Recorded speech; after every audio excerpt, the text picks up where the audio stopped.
Кутмандуу кечиңиздер менен урматтуу теле көрүүчүлөр, сиздер менен ТВ1 KG телеканалы жана 3 күндүн кечи теледолбоору азыркы 2 саат аралыгында сиздер менен маанилүү темаларда сүйлөшөбүз. Бүгүнкү кечтин кезекчиси мен Адилет Каиров. Бүгүнкү эфирибиздин темасы IT технологиялар, криптовалюта, негизи эле аябай барыңыздарга кызыктуу болгон заманбап темалар боюнча сүйлөшөбүз. Жакшы специалисттер келмекчи эл аралык компаниялардан. Андыктан биз менен болуңуздар. Саатты жакшы маанайда башташ үчүн сиздер үчүн жакшынакай чыгарма Мирбек Атабеков сүрдөтпөчү.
Кечтин кезекчиси Адилет Каиров. Дагы бир жолу кутмандуу кечиңиздер менен бизге жаңы кошулган телекөрүүчүлөр, сиздерге салам айтабыз. Бүгүнкү эфирибиздин темасы IT технологиялар жана ошондой эле криптовалюта. Эгер ушул тармак сизге жакын болсо, телевизордон биздин эфирден алыстабаңыздар. Бизде конокто мыкты кишилер Айдана Бакытбекова Codify академиянын кардарлары менен иштешкен менеджери жана ошондой эле Азим Айтбеков Codify академиясынын маркетинг менеджери. Сіздерге чоң рахмат, келип бергендерге. Жакында жакшынакай ярмарка болот экен 17-синде. Ошол боюнча кененирээк маалымат берип кетсеңиздер. Ярмарка боюнча маалымат берсек, 17 сентябрда болот, саат 12-де башталат. Ярмаркада бүт кичинекей балдар үчүн IT сферадагы биздин курстар боюнча маалымат беребиз. Жалпы IT сфера боюнча маалымат беребиз. Кичине фуршет плюс биздин оюндар, розыгрыштар болот. Ошон үчүн катышып кетиңиздер. Мыкты. Ким алып барат? Алып баруучу болобу? Бізде, получается, мұғалімдер бар. Мұғалімдер ар бири өзүнүн тармагы боюнча ар кандай мастер-класстарды өтөт. Биздикине келгенде сиз жөн гана угуп кетпестен өзүңүз жасап, биринчи кодду жасап, биринчи сайтыңызды, балким анимацияларды жасап көрүп кетсе болот. Интерактивный форматта өтөт турбайбы ошондо? Codify компаниясы боюнча маалымат берип берсеңиз, Айдана. Негизи эле Кыргызстанда билебиз, баардык IT тармактар өнүгүп келатат, IT специалисттер, IT адистер аябай көп. Бирок ушул компания көп баягы эл аралык деңгээлде дагы иш алып барат экен. Эгер жаңылбасам, канча бир миллион каражат жыл сайын оборот болуп турат экен, ошол боюнча маалымат берип кетсеңиздер. Негизинен Codify бул көп тармактуу IT компания.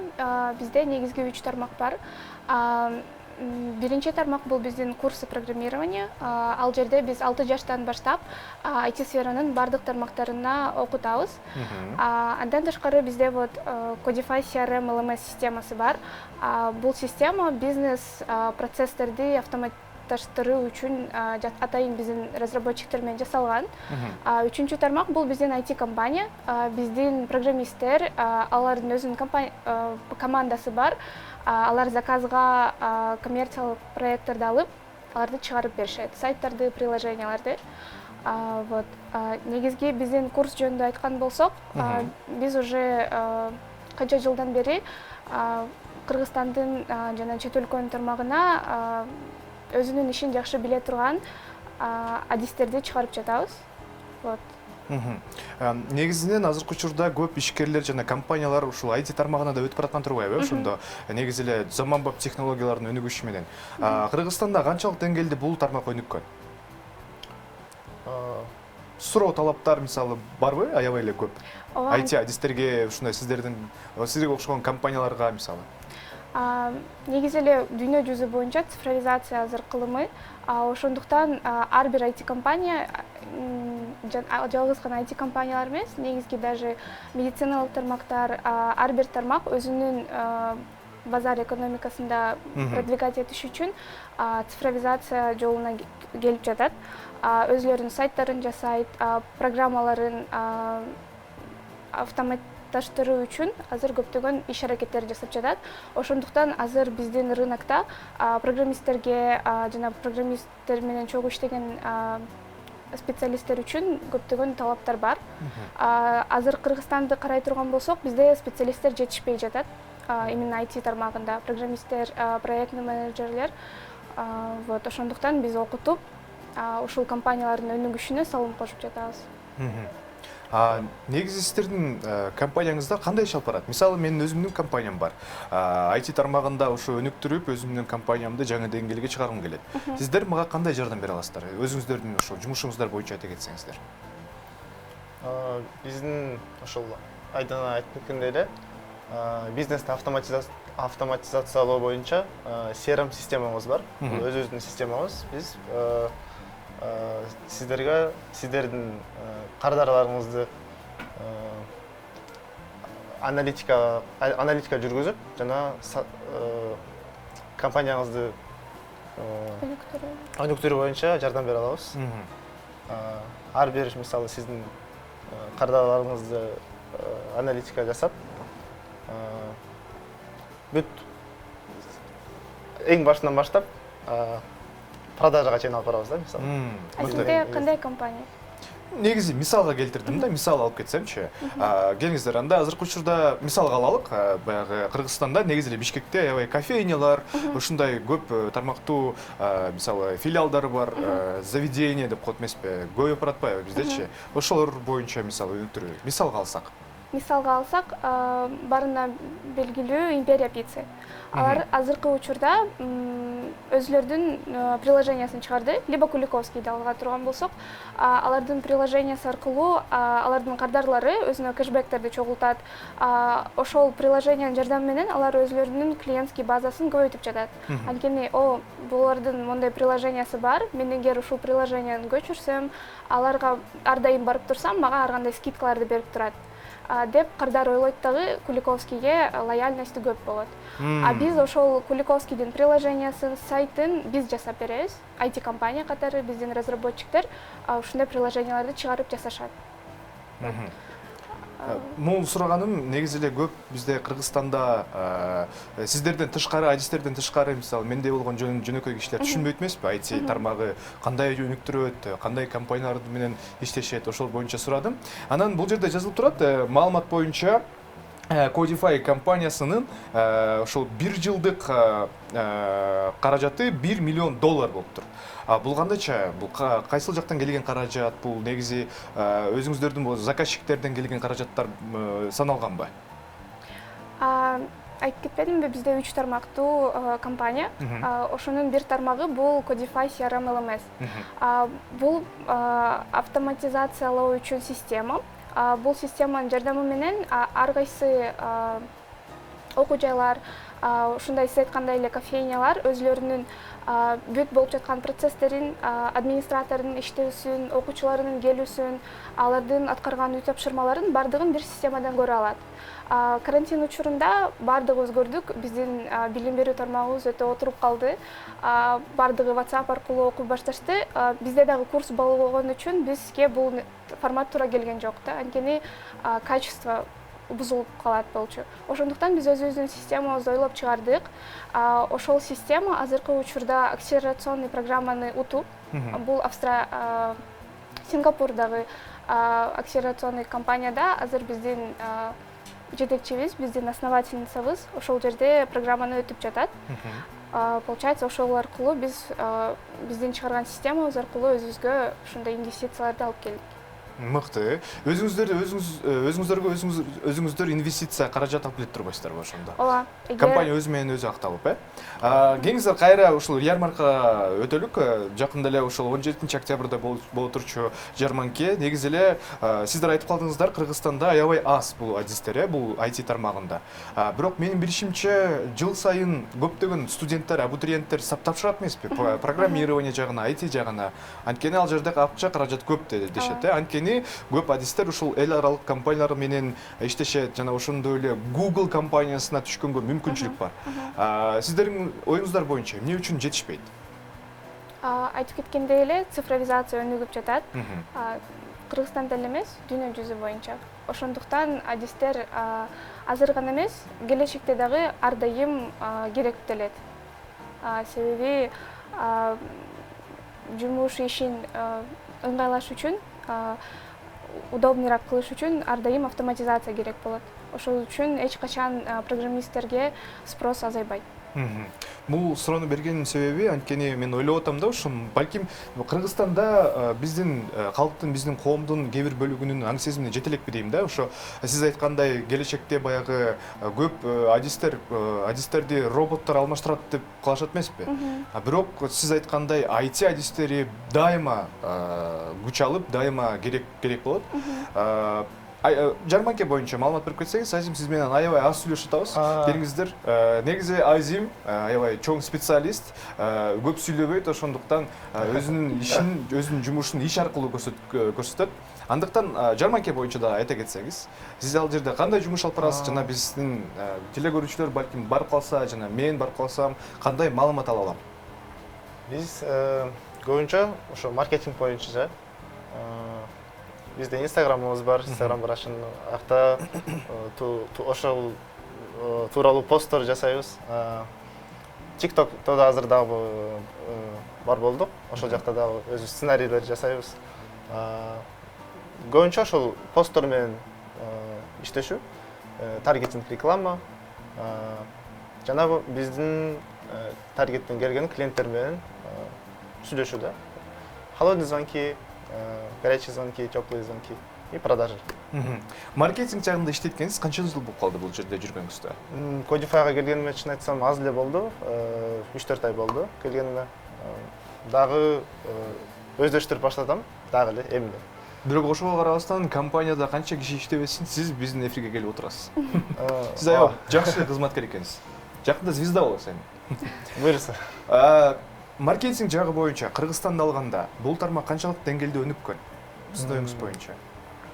Именно IT сферада жакшы аябай толук өнүгүү керек деп ойлойм. Бирок ушундай эле бизге окшош IT компаниялар жакшы маркетинг системаларды жүргүзүп баштатат. Жакшы посттор, жакшы рекламалар. Жана бул жөн гана посттор эмес, политика компания болуш керек да. Ушундай видение компании. Бул жагынан дагы өнүгүп баштатабыз.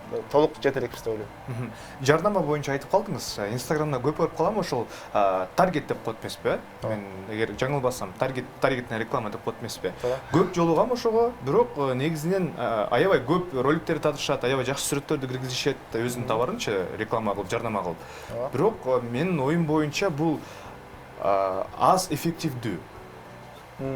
Мисалы, мага ал иштебейт да. Мен көрүп калдым, мисалы, бир сүрөттү, о, жакшы экен, болду, өткөрбөйм. Мен анын товарын сатып албайм.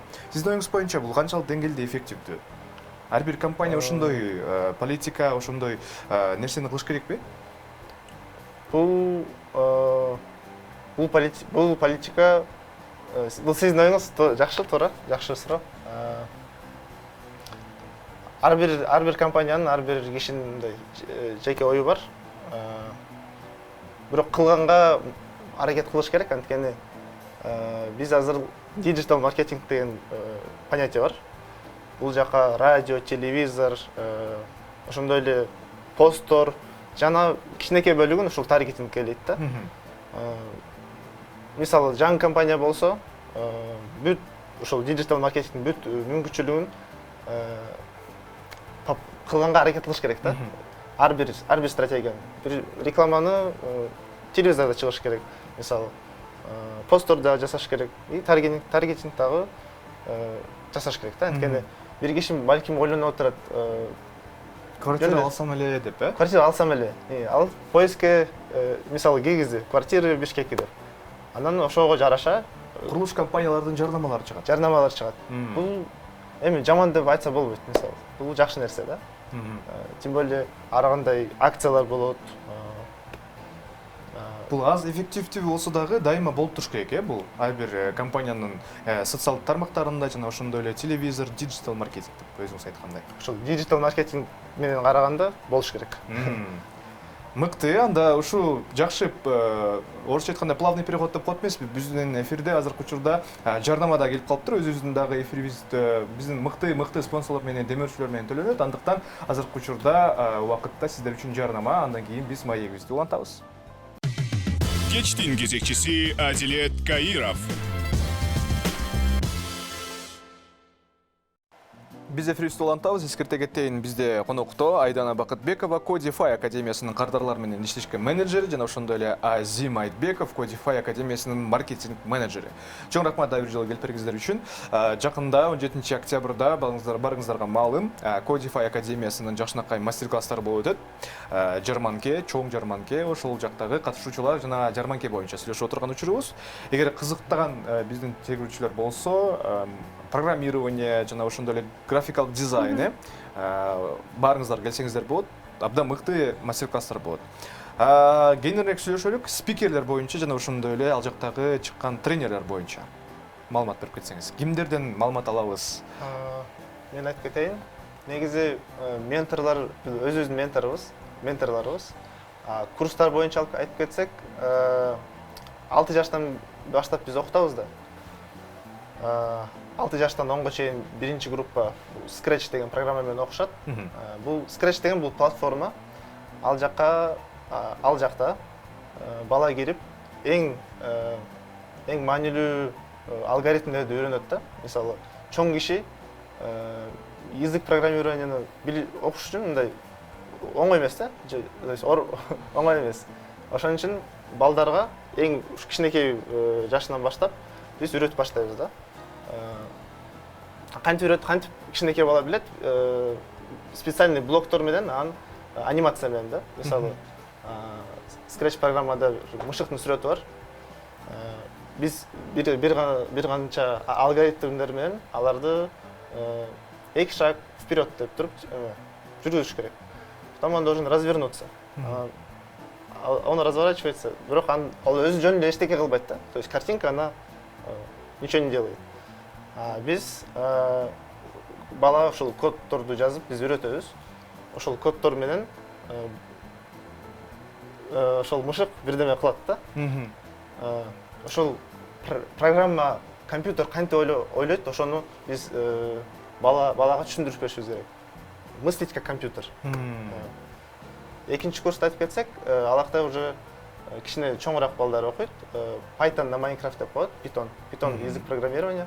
Тоже чоң кишилер мындай үйрөнө алышпайт да, анткени оорураак болот. Бирок аны үйрөтүш үчүн ошол Minecraft деген белгилүү оюн бар.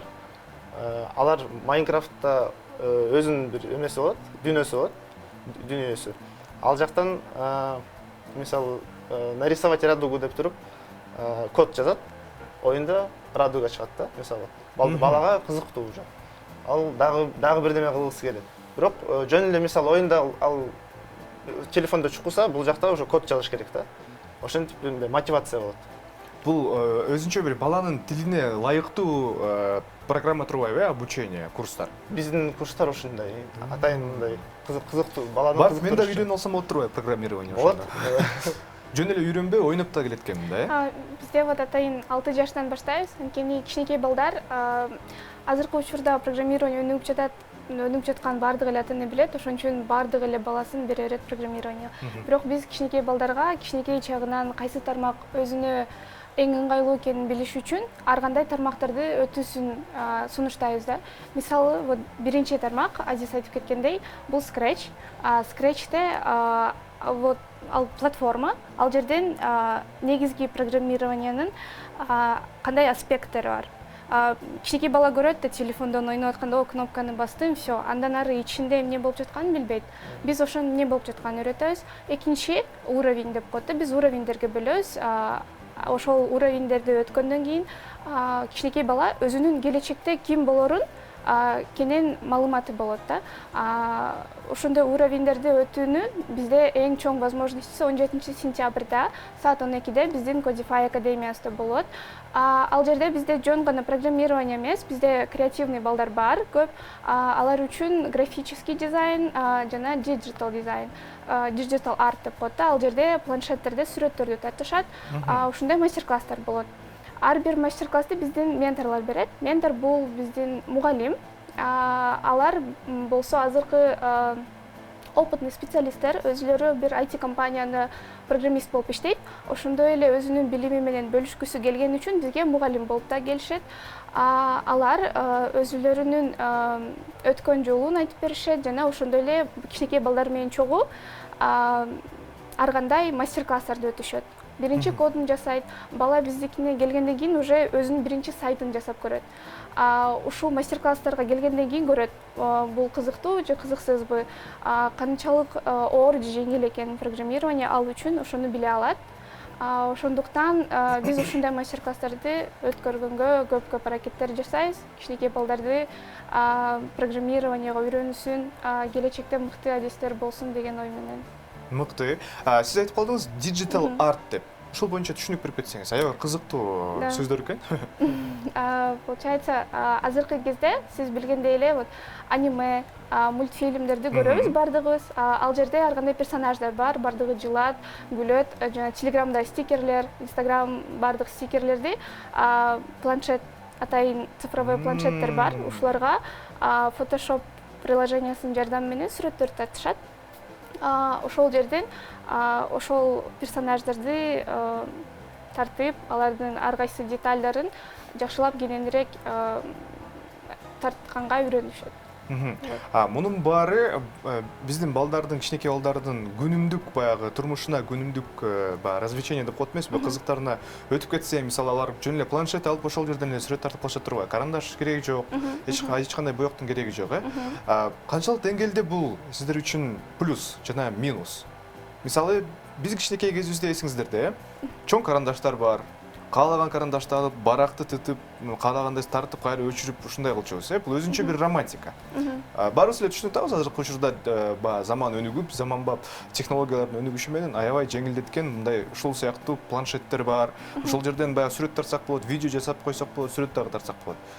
Канчалык деңгээлде сиздердин оюңуздар боюнча заманбап технологиялардын артында жүргөн адистер боюнча бул минус жана плюс?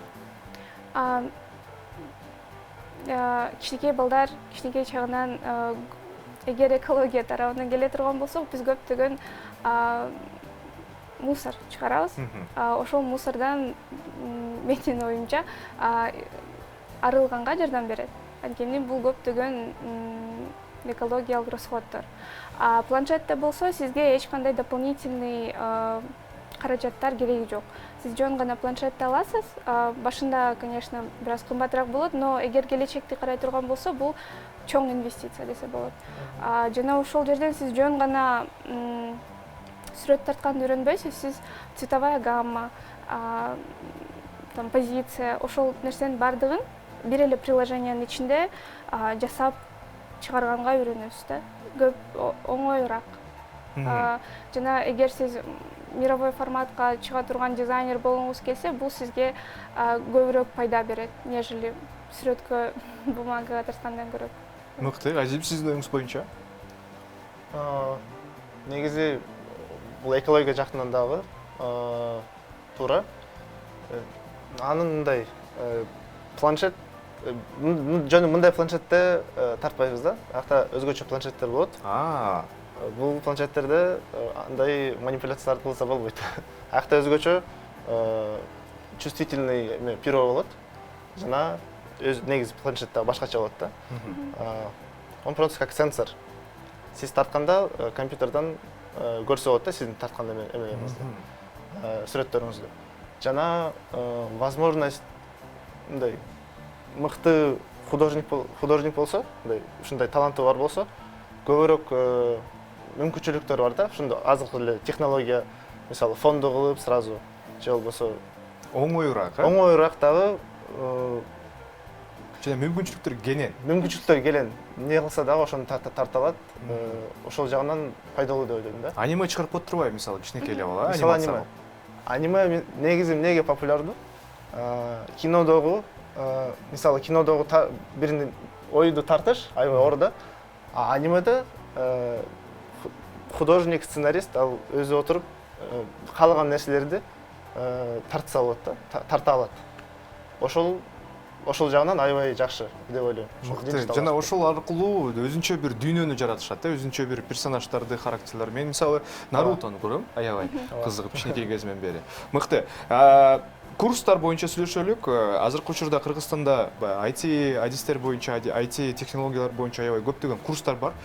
Бирок ошого карабастан дагы буга чейин биздин университеттерде факультеттер пайда болгон.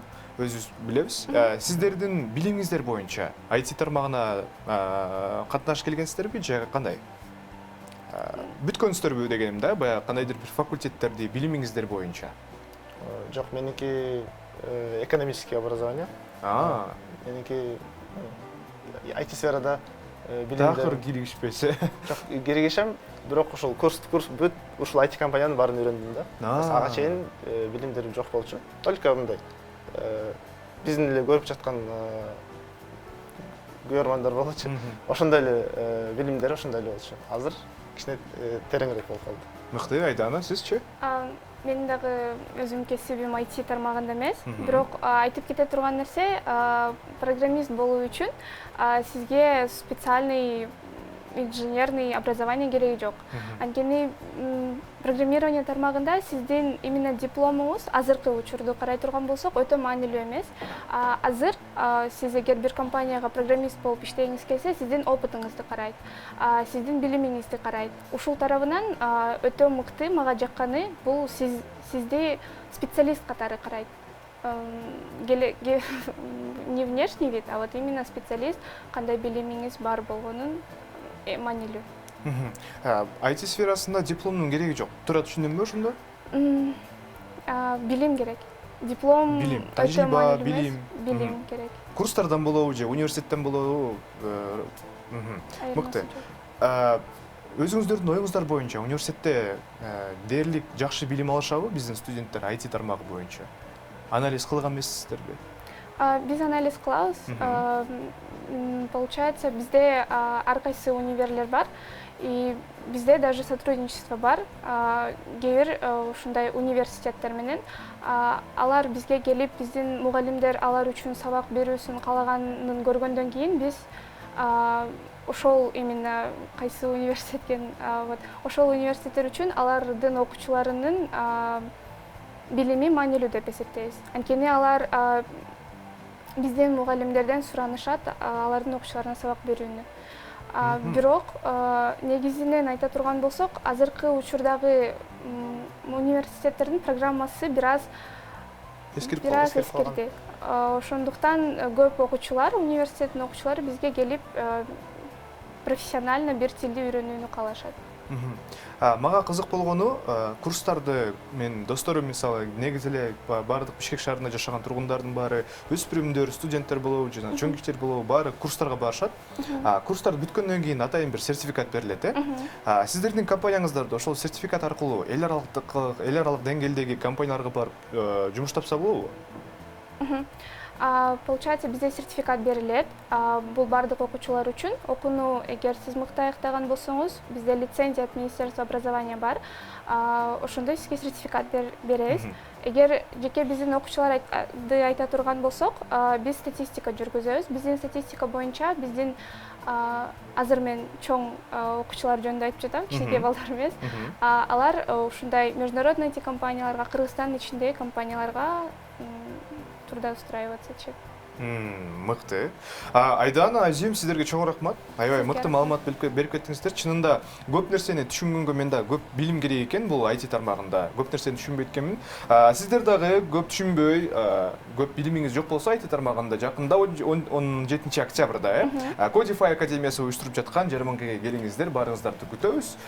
Так маалыматты Codify сайтынан алсаңыздар болот жана бул жакшынакай инсандарга жазсаңыздар болот. Чоң рахмат. Эскерте кетейин, бизде конокто Айдана Бакытбекова, Codify академиясынын кардарлар менен иштешкен менеджери жана ошондой эле Азим Айтбеков, Codify академиясынын маркетинг менеджери. Биз болсо эфирибизди улантабыз. Алдыда мыкты сюжет.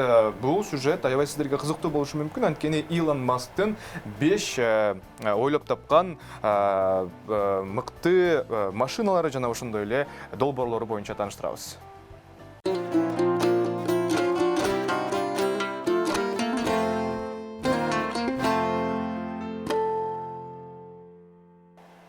Biz эфирибизди улантабыз. Жаңы кошулган биздин телегөрүүчүлөргө салам. Да бир жолу эскерте кетейин.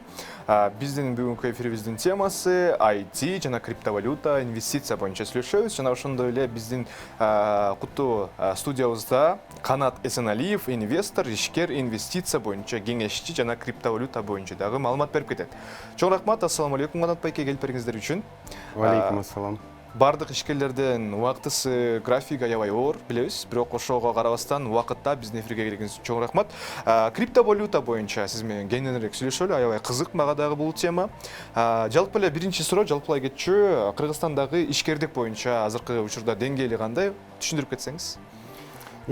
Криптовалюта тарабы ушул жакты көзү азыр көпчүлүк эл кызыгып атат. Анткени эмне дегенде өзүнүн акчасын көбөйтүп алайын деген ой менен ошондой кызыкчылык бар да. Кантип көбөйтүп алсам, $100 кантип $1000 кылып алсам, 5 эсе, 10 эсе, 20 эсе кантип көбөйтүп алсам деген ой менен эл ушул тарапты көздөй азыр карап атат да. Андан сырткары экономикадагы азыр ушул цифровой жакты көздөй умтулуп азыр өнүгүп атат. Кыргызстан азыр чын айтканда кичине артта калып атат башка өлкөлөргө караганда. Но мен оюмча негизи ушул тарапты көздөп өтүш керек да. Анан криптовалюта чынын айтканда мүмкүнчүлүктөр көп, мүмкүнчүлүктөр чоң. Но ошого жараша дагы бул рынокто өзүнүн рисктери бар да, и ошондой эле мүмкүнчүлүктөргө карата и рисктер деле чоң. Негизи ошону билиш керек да. Эгер адам терең билими жок болсо, андан көрөк ал жакты көздөй кичине карабай эле койсун, же болбосо билимдүү кишилерге кайрылып маалымат алыш керек да, окуш керек. Жалпысынан өзүңдүн акчаңды көбөйтүп алган аябай сонун. Баарыбызга бул керек болуш керек. Бирок ошол нюанстарын жана минус плюстарын айта кетсеңиз криптовалютанын. Плюстары кандай? Азыркы мен айткандай экономика мурунку азыркы акча, мурунку экономика менен как бы эсеп катары саналат да. Азыркы экономика цифровой экономика болуп атат. Ошого жараша цифровой акча пайда болот да. То есть анын бир түрү да. Акчанын бир түрү только кагазда эмес да. Бүт компьютерде же телефондо өзүнүн кошелекторунда электрондук форматта сакталат да. Мүмкүнчүлүктөрү чоң. Анткени эгер жөнөкөй азыркы акчаны долларды да эсепке алсак, Америка чыгара берет, улам жаңыдан чыгара берет. Чынын айтканда ал акча уже негизи ничем не подкрепленный деп коет го. Көпчүлүк ойдо бар, что именно ушул криптовалюта ушул не подкрепленный депчи. Чынын айтканда криптовалютанын өзүнүн бир саны бар. Эмиссия деп коет да. Бир определенный санда чыгарылат, и ошонун баасы канчалык көп адам урунса ушул криптовалюта менен сразу ошонун баасы автоматически өсөт да. То есть мүмкүнчүлүктөр жакшы. Минустары бул рынок жаңы рынок пайда болуп атканга, болгонго жараша билимсиздиктен көп пирамидалар бар. Жаңы болбогон бир мошенниктер бар. Болбогон криптовалютаны биз жакшыбыз, биз сонунбуз деп айтат. Анан чын айтканда анын артында эчтеке жок да. Эгер адамдын билими жок болсо, рисктер көбөйүп калат да. Ошол минус, чоң минус. Анан бул жакта жалып турат, сиз инвестиция боюнча кеңешчи экенсиз. Кыргызстанда акыркы жолу ошол компаниялар көбөйүп баратат. Ишкерлер, жеке ишкерлер жана ошол эле учурда эл аралык деңгээлдеги дагы көп долбоорлор ишке ашырылып жатат. Кайсы долбоорлорго азыркы учурда инвестициялар көп талап кылынат? Негизи инвестиция деген түшүнүк чын айтканда Кыргызстанда аябай деңгээл. Инвестиция деген бул биздин элибиз бир айга сала коюп, бир айда көбөйтө коем деген ой менен эметет да. Инвестиция негизи бул бир жылдан жогору караш керек да. Андан сырткары инвестиция салым кылганда негизи бош акчаны инвестицияга салынат да. Көпчүлүктө адамдар кредит алат, же үйүн сатат, же машинесин сатып, ошо көбөйтө коем деп билимсиздиктен жоготуп калышы мүмкүн да. Ошол негизи азыркы мен иштеп аткан тарабым бул инвестиция жөнүндө финансовый сабаттуулук боюнча чоңойтуу азыркы өткөрүп атам ушул сабактарды. Жөнөкөй элге түшүнүктүү жалпак тил менен айтып берип атам да. Керек болсо, эгер арасында терең изилдейм, терең окуйм, билем деген кишилер болсо, ага терең маалымат беребиз да. Сиздин оюңуз боюнча, жалпы ушул инвестиция жана ошондой эле экономикалык сабаттуулук боюнча адистен оюңузду сурайын дедим. Азыркы учурда тойлор аябай көп. Ушул жака акчаны жумшоо, кредит алуу канчалык деңгээлде рентабелдүү? Рентабелдүү эмес. Чын айтканда, тойго азыркы адамдар, биздин адамдар тойго негизи той деген сөз адамга жакшылыгына кошулуп, өзүнүн жакшы ниети менен, батасы менен келет, берет да, ошол батасын берип, жакшылыкты көбөйтүп да, негизги ой максат ошол да. Бирок азыркы эгер тойлорду карасаң, көпчүлүк адамдар ал сага келген, мага келген, акча алып келген, мен барышым керек, алып барышым керек деген ой менен барып калышат да. Негизи ал уже туура эмес. Анан аябай көп акча ошого кетет, көп каражат жумшалат да. Эгер ошол каражатты топтоп инвестициялык сабаттуулукту кеңейтип, чоңойтуп, туура жерге салым кылып эметсек, чын айтканда биздин өлкөбүз жакшы өнүкмөк.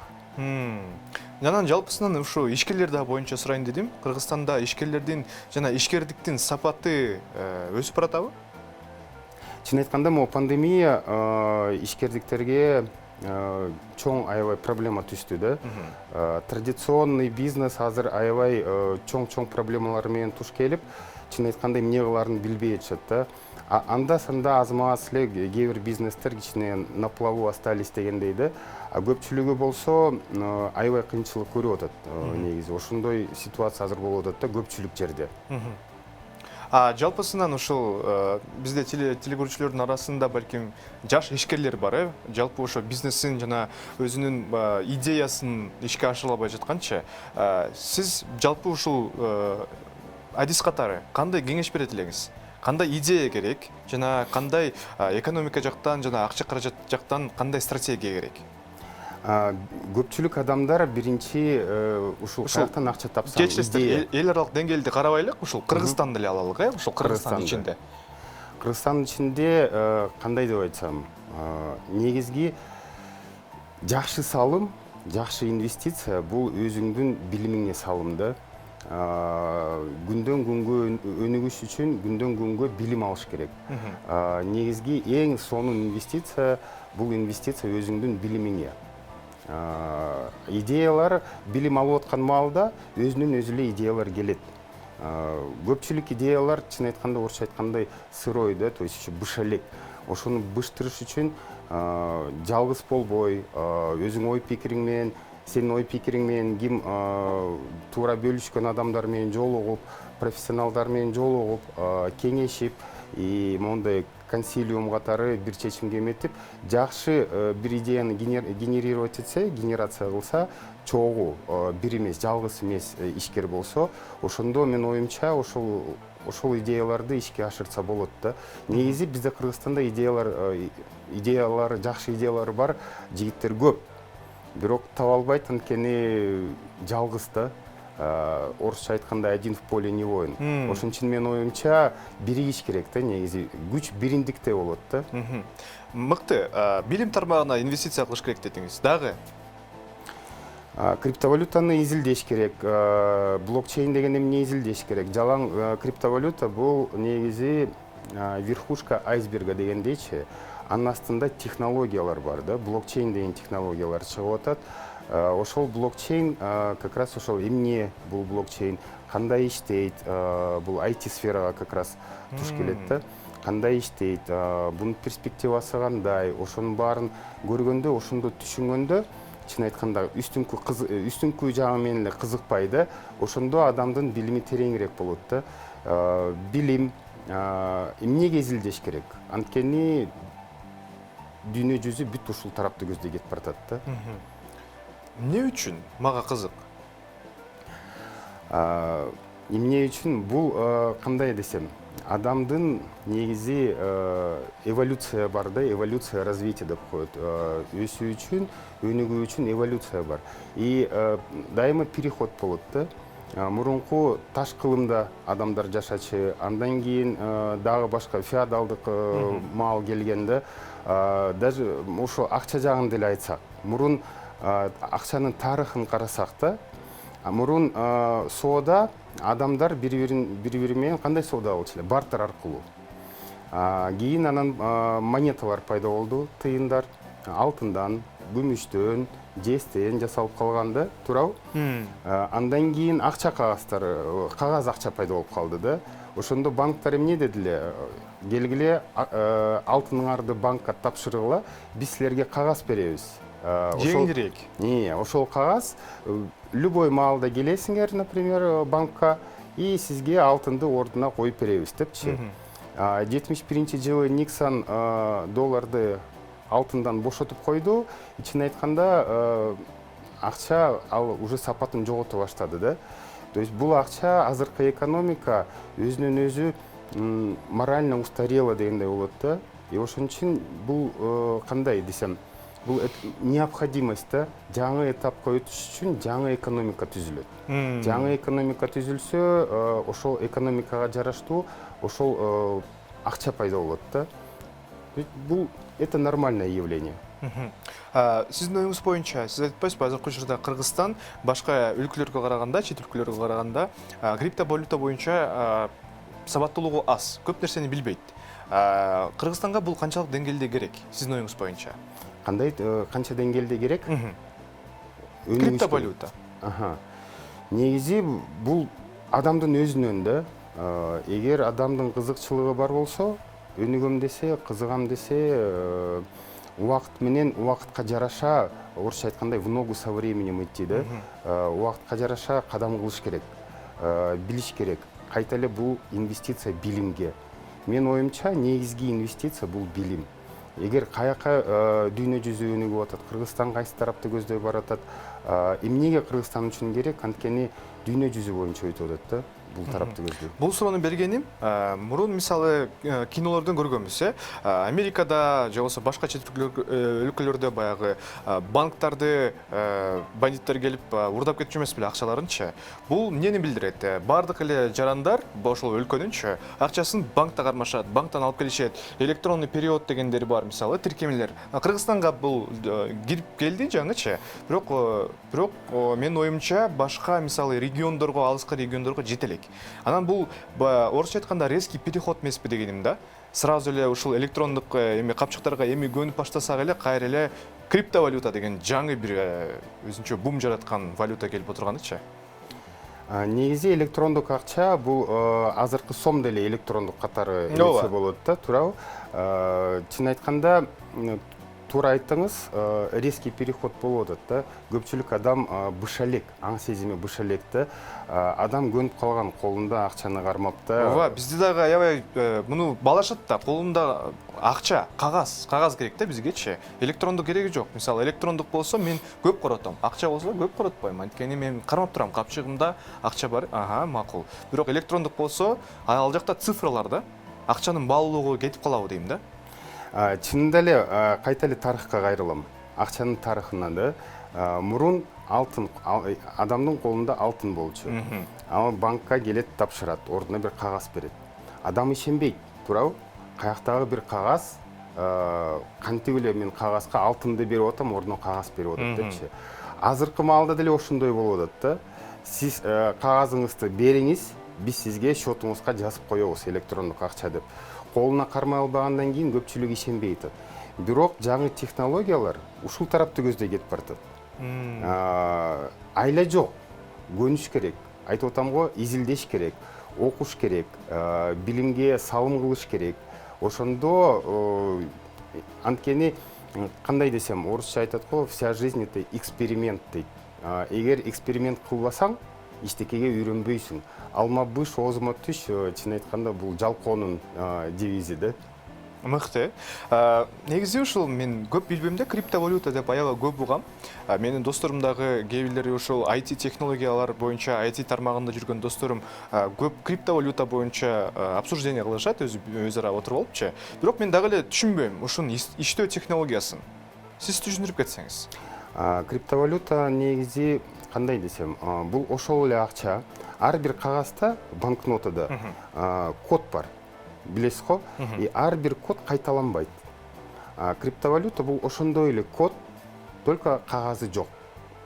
Дагы астында технология.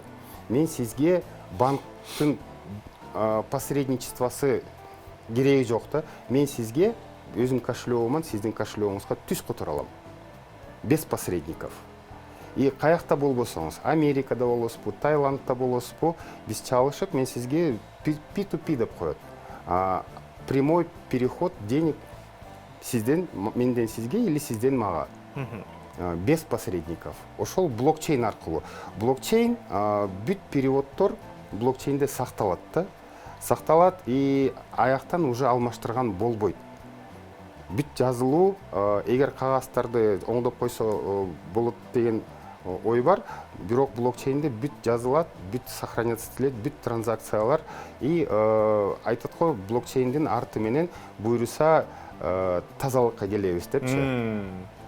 Бул баягы табиятка дагы тиешелүү турбайбы, экосистемага дагы? Экосистема, туура. Экосистема болуш керек. Сиз айтып атпайсызбы, экөөбүздүн ортобузда баягы посредник жок, банктын тиешеси жок. Бул мыйзамдуу нерсеби негизинде? Азыркы маалда ошол минус бар да. Мыйзамдын азыркы маалда как раз өкмөттүн башчылары ойлонуп жатат да, кантип мыйзамдын ичине киргизсек депчи бул сфераны. Анткени мыйзам менен бул тейлөнбөйт, пока не регулируется. Но бара-бара ошого келет. Негизи ошого барат да. Мыкты. Көп айтып калышат ошол, кайра эле менин досторумду мисалга алып, менин криптовалютам түшүп калыптыр, меники көтөрүлүп калыптыр деп. Ушул боюнча түшүндүрүп кетсеңиз, бул кандайча? Меники бир эле криптовалюта болуп туруп, анан кийинки жылы эле кайра 1000 криптовалюта болуп кетет. 1000 криптовалюта болуп кетет. Мисалы. Баасы көбөйүп кетет. Баасы көбөйүп, ооба, баасы көбөйүп. Кайта эле кайталап кетем, криптовалютанын, ар бир криптовалютанын өзүнүн саны бар. Өзүнүн саны бар. Канчалык көп урунган кишилер көп урунса ошол криптовалюта менен, анын саны көбөйө берет. Бирок бул кандай? Бул рынокто, рынокты спрос и предложение регулировать этет. Эгер спрос чоң болсо, баасы көбөйөт. Эгер спрос азайса, сатуучулар көп болсо, баасы азаят. Ошондой бул азыркы маалда спекулятивный эмелери бар да, ошол чоң минуста өйдө төмөн болуп турат. Азыр отурабыз, мисалы биткоин 57 000, 5-10 мүнөттөн кийин 55 болуп калышы мүмкүн, же 60 болуп калышы мүмкүн. Мыкты. Аябай кызыктуу тема негизи, урматтуу жүргүчүлөр, андыктан бизден алыстабаңыздар. Алдыда реклама, андан кийин биз маегибизге келебиз. Кечтин кезекчиси Адилет Каиров. Бизде конокто Канат Эсеналиев, инвестор, ишкер, инвестиция боюнча кеңешчи. Чоң рахмат келип бергениңиздер үчүн. Дагы бир жолу аябай кызыктуу тема. Биткоин, криптовалюта негизи эле азыркы учурда дүйнө жүзүн каптап турган учуру. Андыктан биздин дагы телегөрүүчүлөрдүн сабаттуулугун жогорулатып жатасыз. Криптовалюта, биткоин боюнча азыркы учурда Кыргызстанда аябай аз кардарлар.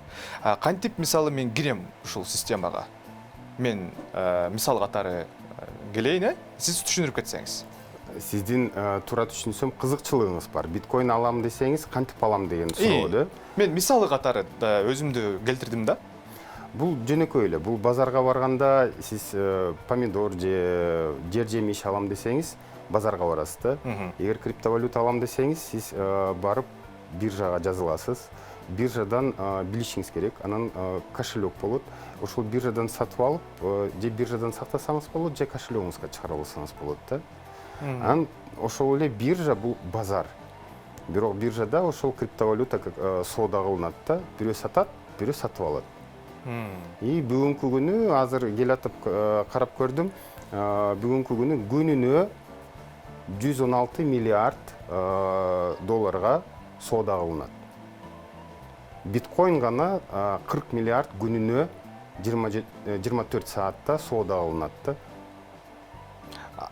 Соода кылынат уже, кылына баштады криптовалюта менен. Кылынат, и уже 2009 жылдан баштап соода кылынып атат, бирок жылдан жылга бул оборот чоңоюп атат да. Бүгүнкү күнү, азыркы күнү 116 миллиард. Туура түшүндүмбү? Ошондо башка өлкөлөрдө кээ бир компаниялар криптовалютаны ала башташты. Өзүнүн товарын криптовалютага сатат ошондо, Бар, ошондойлор да бар. Бул канчалык деңгээлде компанияга ыңгайлуу жана пайдалуу? Эми компаниянын өзүнүн кандай десем, ой максаттары бар. Мисалы буга чейин кимде Тесланын Илон Маск. Илон Маск жөнүндө айтып оттуңар эле да. Ошол Илон Маск дүйнө жүзүнө жарыялады, мен өзүмдүн автомобилдеримди биткоинго сатам деп. Ошондо биткоиндун баасы көтөрүлүп кетти. Бир топ эле көтөрүлдү. Бир аздан кийин кайта өзүнүн оюн өзгөртүп койду. Жок, биткоин көпкө чейин узакка келет экен, ошон үчүн биткоинго сатпайм дегенде кайта түшүп калды. Ошондой рисктер бар. Чоң элге белгилүү адамдар, ошол аты бар адамдар эгер жарыя кылса, бул чынын айтканда инвестиция жана соода ушул тармакты көздөй аябай чоң таасир этет. Мисалы, футболист Криштиану Роналду Кока-кола ичпегиле, суу ичкиле дегенде Coca-Cola'nın акциясы бир паст эле түшүп калды. То есть биякта ошондой рисктер бар да. Ошон үчүн ар бир өлкө, ар бир чоң предприятие, организация болсо өзүнүн криптовалютасын түзгөнгө ошол аракет кылып атат да. Өзүнүн криптовалютасы менен соода кылганы. Туура түшүндүм да, ошондо криптовалюта бул түзмө-түз маркетинг менен дагы байланыштуу экен. Маркетинг бұл уже дополнительный инструмент. Буга уже маркетинг бұл жарыялап элге таратып, өзүнүн комьюнитисин чогултуш үчүн, өзүнүн сторонниктерин ошол криптовалюта менен урунган кишилерди эсебин көбөйтүш үчүн маркетинг ушул жактан колдонулат да. Мисалы мен дүйнө деңгээлинде киши болсом, криптовалютаны колдонбогула бул зыян деп койсом, анын акциясы түшүп, мисалы баягы өзүнүн баасын жоготуп калат экен да. Баасын кандай десем, бул рынок өйдө төмөн бар. Бирок негизи эгер билим болсо, бул жакшы инвестиция. Анткени биткоин, ошол эле биткоинди карасак, 2010-жылы 10 цент турган. Бүгүнкү күнү $57,000 турат бир биткоин. Эгер 2010-жылы 11 жыл мурун $100 биткоин алып койсоңуз, $100 бүгүнкү акчаңыз $57 миллион болмок. Негизи бул жакшы инвестиция, бирок инвестицияны кылыш үчүн айтып атам го, билим керек, билим алыш керек, кандай иштейт, түшүнүш керек, түшүнүк болуш керек, тегерек чөрөдө билген профессионалдар болуш керек. Чогуу изилдеп, анан ошол бир чечимге келиш керек да. Но чын айтканда, эгер в долгосрок инвестиция кылганда, бияктан утса болот. Мыкты. Кайрадан биздин криптовалюта темасына келелик. Жаңы эле мен өзүмдү мисал катары келтирдим. Мен мисалы картар болуп криптовалюта алгым келип атат. Сиз айтыңыз, биржага барасың. Биржадан ошол жактан ала баштайм деп, Мен ошондо акчам криптовалютага айланат экен да, мисалы. Мен кандайдыр бир мисалы 50,000 сом алып барат экенмин дагы, 50,000 сомду криптовалюта кылып чыгарып алат экенмин. Сиз буга чейин өйдө да айтып кеттиңиз, бул криптовалюта тармагы закон боюнча азыркы учурда каралбайт, туурабы? Канчалык деңгээлде мени алдап кетиши мүмкүн ошол биржа, мисалы, кандайдыр бир компаниялар же болсо адистер? Биржаны да тандаш керек. Бул жерде кайтадан билим керек. Кайсыл биржа сизди алдабайт? Кайсыл биржалар көп, чын айтканда, ошон үчүн топовый биржа деген болот. Бир 10 чакты биржа бар, ошол 10 чакты биржадан сиз точно алданбайсыз. Уверенно сатып алсаңыз болот. Билген кишиге, ишкерге кайрылып, профессионалга жардам бер деп койсоңуз, ал сизге жардам бере алат да, негизи. Баарыбызга белгилүү болгондой, жыл сайын өзүңүз дагы акчанын тарыхына өттүңүз, тыйын, кагаз акча өтүп келаткан. Азыркы учурда электрондук дагы акчалар пайда болду. Криптовалюта, биткоин ким ойлоп тапты негизи? Биткоинду Сатоши Накамото деген адам, негизи бул адам жөнүндө эч ким эч нерсе билбейт. Ошо сиз маалымат берип кетсеңиз анда. Ар кандай версиялар бар. Бир версиясы боюнча бул американецтер өздөрү түзгөн. Сатоши Накамото деген бул просто легенда. Анткени эмнеге дегенде Америка, анткени азыркы Америка дүйнө жүзү экономика, мировая экономика долларга байланган да. И ушул долларлар негизи подкреплениясы жок да. И көп экономисттер айтат, азыркы маалда Америка карызга жашап атат.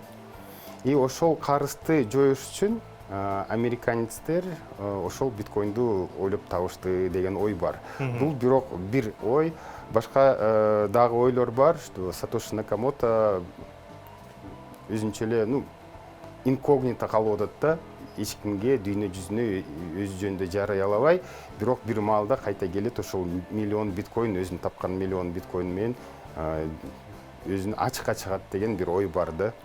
Ар кандай ойлор бар, чын айтканда ким, кандай киши, эч ким билбейт. Эч кандай интервью берген эмес, маалымат берген эмес. Эмне үчүн чыгарды, кантип чыгарды? Эч ким билбейт, бул кандай киши, каякта турат, эмне иш кылат, эч ким билбейт. Ошол сиз экономика жактан жана инвестиция жактан адис болгондуктан Кыргызстандагы ошол криптовалюта, биткоин тармагындагы иштеп жүргөн кардарлары боюнча анализ кылгансыздар да. Анан кандайдыр бир статистика барбы? Кыргызстан боюнча канча киши колдонот ушул криптовалюта, биткоин менен? Статистика жок. Андай статистика жок. Анткени күндөн күнгө кызыккан кишилер көп, анын саны көбөйүп атат. Ошон үчүн туура статистиканы эч ким айта албайт азыр. Андай статистика жок, чын айтканда. Анда үсүртөн эле айта кетсеңиз, бул өсүп баратабы кардарлар же тескерисинче баягы азайып баратабы? Өсүп баратат. Күндөн күнгө кызыккан эл саны көбөйүп атат. Өлкө жактан мыйзам жагынан регуляция жок болгон менен, бирок тыюу да салынбайт. Анткени билишет, акылдуу адамдар ушул тарапты көздөй өнүгүш керек. Бул келечек. Келечек. Чоң хедж фонддор блокчейн аркылуу көрсө болот, биткоиндун запасын өздөрүнө, өзүнүн кошелекторуна топтоп атат. Негизи биткоинду цифровой алтын деп коет да, 21-чи кылымдын алтыны. Ошон үчүн кимдин колунда көбүрөөк биткоин болсо, ошол өлкө же болбосо киши, анын таасири чоң болот да дүйнөгө. Мыкты. Өзүңүз биткоин менен, криптовалюта менен колдоносузбу? Обязательно, конечно, колдоном. Ушул келген жолуңуз боюнча айта кетсеңиз, кантип билип калдыңыз жана кантип келдиңиз бул тармакка? 5 жыл мурун мен биринчи жолу уктум. Бирок Кудайга шүгүр, Алла Таала мага акыл эс берди. Мен көрдүм бул келечектин акчасы экенин. Акчадан сырткары анын алдында кандай технология турганын түшүндүм. Көп изилдедим, 1-2-3 ай изилдеп, ошондо көрүп, түшүнүп, өзүм үчүн чечим чыгардым. Ушул тарапты көздөй жылыш керек. Анткени мен оюма карабастан, мен эмеме эчтим, дүйнө жүзү бүт ушул тарапты көздөй кетип баратат. Мен эгер убакыт менен кадам кылам десем, убакыт менен өнүгөм десем, анда ушул тарапты көздөй барышым керек, изилдешим керек деп. Ар кандай ситуациялар болгон, жоготуп, билимсиздиктен кайтап табып, бирок ошол мага жакшы опыт берди, жакшы билим берди, жакшы тегерек чөрөдө профессионалдарды чогултту. Азыр мен чынын айтканда, мен өзүмдүн катышкан адамдар менен аябай сыймыктанам да. Негизи билимдүү адамдар да ушул тарапта. Деги эле сиздин кесиптештериңиз же болбосо досторуңуз, сиздин баягы курчап турган адамдар сизди криптовалютага өткөнүн билгенден кийин кандай көз карашта болушту? Кандай реакция болду мисалы? Реакция чын айтканда көпчүлүк адамдар ишенген жок. Сен туура эмес жакты көздөй кетип баратасың, бул деген пирамида, бул деген лохотрон, ошондой сөздөр болуп атты. Бирок мен ички ишеним боюнча мен билгем, сезгем, бул негизи келечектин технологиялары, келечектин акчасы. Ошон үчүн эчтекеге карабастан мен ушул тарапты көздөй жыла бердим. И Кудайга шүгүр, бүгүнкү күнү жакшы результаттарга жетип атам. Мыкты. Негизи сатып алуу же болбосо бирдекени сатуу болду криптовалюта менен, биткоин менен? Аны кандай десем, мыйзам чегинде андай жок. Бирок эгер түшүнгөн адам, мисалы өзүнүн автомобилин же квартирасын сатам десе, эгер мен биткоин менен төлөп берсем, эгер түшүнсө, ошондой сделка болушу мүмкүн. Бул өз ара, эч кандай посредник жок, эгер бетме-бет. Өз ара акчаны биткоинду которулат, үй же машине кайтадан жаңы кишиге жазылат да. Мыкты. Анан ушул биткоиндин төмөндөп жана өсүп кетиши боюнча сүйлөшкүм келип атат. Сиз өйдө да айттыңыз, буга билим керек деп, билимдин кандай тиешеси бар? Бул көз карандысыз нерсе го. Биткоиндин төмөндөп кетиши жана жогорулап кетиши. Билим эмне себептен жогорулуп атат? Жогору кетип баратат да биткоиндин баасы. Билим эмне себептен төмөн түшүп атат? Кайсыл алгоритм менен иштейт бул биткоин, мисалы. Анын өзүнүн технологиялары бар. Биткоин 2140 жылга чейин добыча болот да. Азыркы бүгүнкү күнү 18,5 миллион, 21 миллиондон уже табылды. То есть қалған 2,5 миллион дағы қанша бір 140, 120 жыл дағы табылады да. Негізі сложность добычи деген болады. То есть жылдан жылға әрбір 4 жыл сайын биткоиндың санын 2 есе азаятты. Энергозатраты ошол эле болот, жумшала турган каражат, а бирок добыча биткоина саны азаят. Ошол себептен ар бир 4 жыл сайын бунун баасы көтөрүлөт. И формула Фибоначчи деген болот да, бар. Ошол формула Фибоначчи боюнча бул өсөт да. Ошон үчүн билген киши билет кайсыл жылы бул өйдө көтөрүлөт. Биздин прогнозубуз боюнча, биздин комьюнити ушул жылдын аягына чейин биткоин 100 миңге чейин барышы мүмкүн. Андан ары январь-февралда кайта ылдый төмөндөп, где-то 30-40 түшүп калат. Бара-бара. И 1-2 жыл ошол калыпта болот, 30-50 миңдин тегерек четинде. Мыкты. Алыш керек экен анда сөзсүз түрдө. Балким биздин да силер көрүүчүлөрдүн арасында бар биткоин жана криптовалюта менен колдонгондор. Ошолор үчүн жаңы балким колдонуп баштады, көп нерсени билбейт. Бир лайфхактарды, кеңештериңизди берип кетсеңиз. Лайфхак кайтадан эле кайталайм, билим изилдеш керек. Биринчи салым кылаардан мурун биринчи кеңешип, билимдүү адамдар менен кеңешип, кандай кылыш керек, эмне кылыш керек, и ошонун артынан лайфхак мындай жок. Чын айтканда, негизги лайфхак бул билим. Эгер билим болсо табасың, билим жок болсо жоготуп коюшуң мүмкүн. Фортуна ар бир адамга Жылмая бербейт. Жылмая бербейт, туура айтасыз. Ошон үчүн фортунага ишенич болбойт. Ошон үчүн биякта негизги билимди алыш керек, изилдеш керек, окуш керек. И ошонун арты менен өнүксө болот. Өйдө да айтып кеттиңиз, криптовалюта менен жакшы башкарыш үчүн жакшы билимдүү адистер менен дагы иштеш керек. Ал адистердин бири сиз болушуңуз керек. Экономика сабаттуулугун боюнча жоюп өйдө да айтып кетпеңизби? Сабактарды берип турам деп. Сизди каяктан тапсак болот? Сизден кантип кеңеш алсак болот? Чалыңыз Бишкекте социал тармактарда, сайттарда мисалы. Социалдык тармактарга көп деле чыкпайм. Өзүм жөнүндө, өзүм жашоо турмушум жөнүндө кээ бирде айтып берем, каяка барам, ким менен катышам. Бирок офис бар Бишкекте, офиске келсеңиз болот. Ошол жерден сабак өткөрөм. Криптовалюта негизи эмне, кандай иштесе болот, түшүнүк, негизги түшүнүктү ошол офистен берем. Сизге мен өзүмдүн адресимди калтырып коем. Мыкты, чоң рахмат. Эскерте кетейин, урматтуу телекөрүүчүлөр, Канат Эсеналиев, инвестор, ишкер инвестиция боюнча кеңешчи. Эгер криптовалюта же болбосо биткоин боюнча толук маалымат алгыңыздар келсе, ушул бот атты жакшынакай инсанды эстеп калыңыздар. Биз эфирибизди улантабыз. Чоң рахмат Канат байке келип бергениңиздер үчүн. Сизге ийгилик каалайбыз. Жакында көптөгөн ишкерлер, көптөгөн компаниялар Кыргызстанда жакшынакай ушундай валюталарга өтөт деген ойдомун. Андыктан сизге ийгилик жана эң актуалдуу ден соолук. Биз эфирибизди улантабыз. Алдыда мыкты сюжеттер жана ошондой эле жарнамалар, урбанизация боюнча жакшынакай мыкты, кызыктуу сюжеттерди сизге тартуулайбыз. Бизден алыстабаңыздар.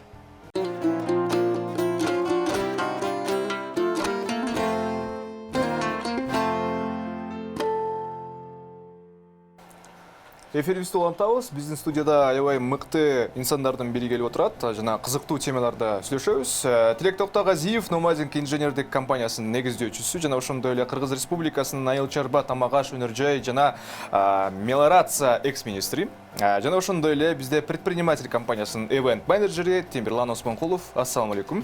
Чоң рахмат келип бергениңиздер үчүн. Негизи билебиз, ишкерлерде негизи эле предпринимательдердин графиги аябай оор. Сиздики Тилек байке дайыма билебиз, дайыма оор. Акыркы жаңылыктар боюнча бөлүшө кетсеңиз. Мына биз жакында 8 октябрда Чаткалга барып келдик. Чаткалдан атайын бир чоң иш-чара уюштурулуп, аякта 170ке жакын ишкерлерди чогулттук. Ал атайын форум өттү. Аякта чакан жана орто бизнести өнүктүрүү боюнча мындай форум өттү. Ал эң негизги тармактар бул көбүнчөсү айыл чарба жана туризм жагынан андай катышуучулар келишти да. Эми айылда, аймактарда эң негизги кызыгып аткандар бар, албетте айыл чарба тармагы болуп калат. Ошондуктан бул предприниматель компаниясы ушундай уюштуруу жактарын бүткүл өздөрүнө алышты. Аякта Завчарат деген компания бүт каржы жагындагы спонсор болуп, анан ошо уюштуруучунун дагы бири болду. Андан тышкары ошол Чаткал райондук администрациянын тарабынан дагы мындай колдоо болуп берди да. Акимият тарабынан, райондук агрардык өнүктүрүү башкармалыгы дагы жардам берди. Ошонун баарын ошо уюштуруу ушундай чоң бир группа болду да. Биздин эң негизги максатыбыз ошол биз билебиз, айыл чарбаны өнүктүрүп атканда сөзсүз түрдө технологиялар керек. Айыл чарбаны өнүктүрүп атканда сөзсүз түрдө билген кишилер керек. Ошол технологияларды дагы, билген кишилерди дагы Кыргызстандын чемпиондорун, лидерлерин жалпы чогултуп алып, ал жака барып, алар аяктагы ошо айыл чарбаны өнүктүрөбүз деген кишилер каталары жазабасын, миллиондорун күйгүзүп алышпасын деп туруп, ошол атайын балдарды, кишилерди мындай чогултуп алып, ошол жака бардык да. Ал жактан ар кандай тармактардан спикерлер болду. Алар ошол эле балык чарбаларды өнүктүрүү боюнча ассоциациянын төрагасы болду Ринат Тасаев деген. Ошо балды өнүктүрүү боюнча, балды өндүрүү боюнча дагы мындай бал арылар менен иштеген боюнча адистер да болду. Тиги дары чөп жана чычырканакты өстүрүү боюнча дагы анткени тоолуу аймактарда ошондой нерселерди өстүрсө аябай потенциалы жакшы да. Мал чарбасы баарыбыз эле билебиз, Бишкек шаарында мисалы ишкерлер көп, аябай компаниялар, долбоорлор, идеялар абдан көп. Айыл жагында, айыл тармагында биздин мисалы байкелер, эжелер ошол ишкердик жагына кандай көз карашы?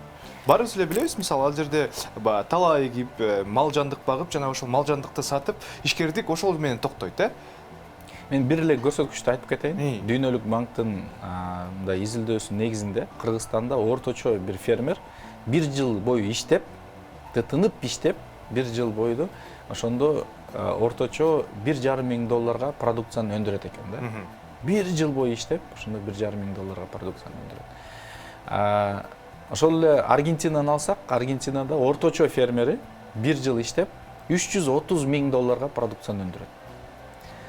Бул эмнени билдирет? Бир аргентиналык фермер биздин кыргызстандык 210 фермердей иштеп коет да. Бул себептери эмне? Себептери технологиялар аябай калып калган.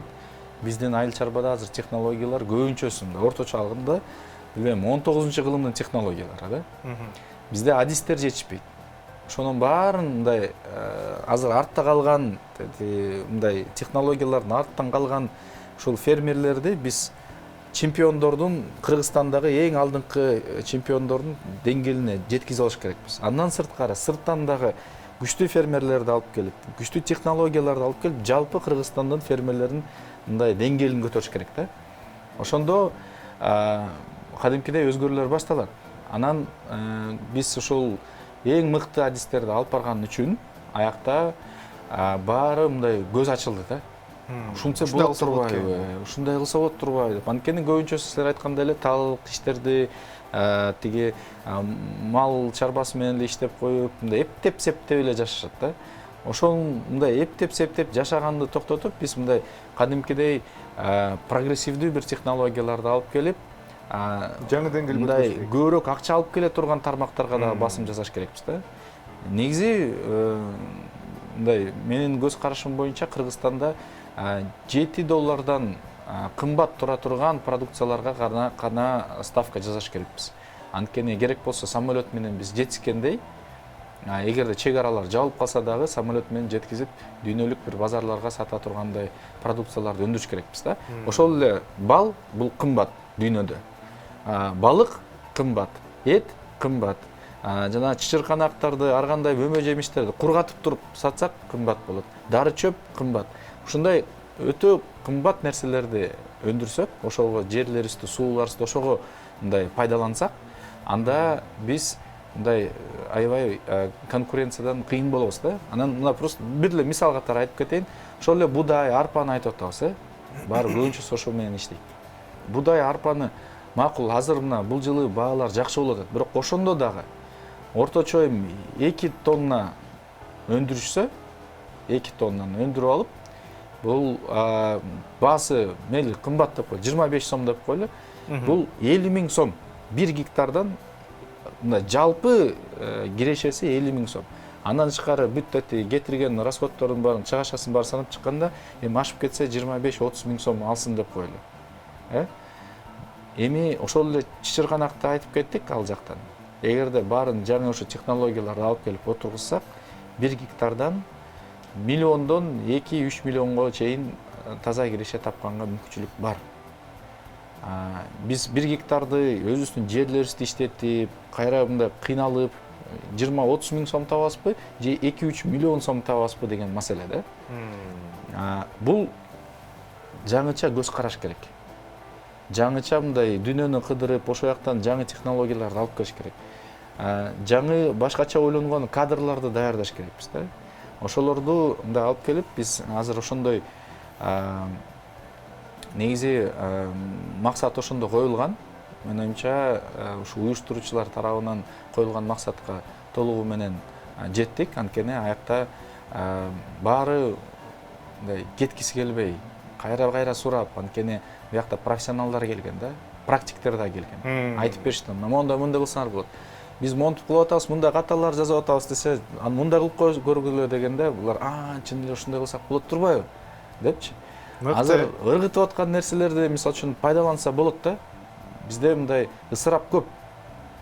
Анан ушул жактан негизи эң негизги демилгени ошол Завчаратта иштеп аткан Венера деген эжебиз бар. Ошол жылда бир акчалар жөн эле коротулат, берилет, бирок ошонун мындай ысырап болуп эле жогук болуп кетип атат.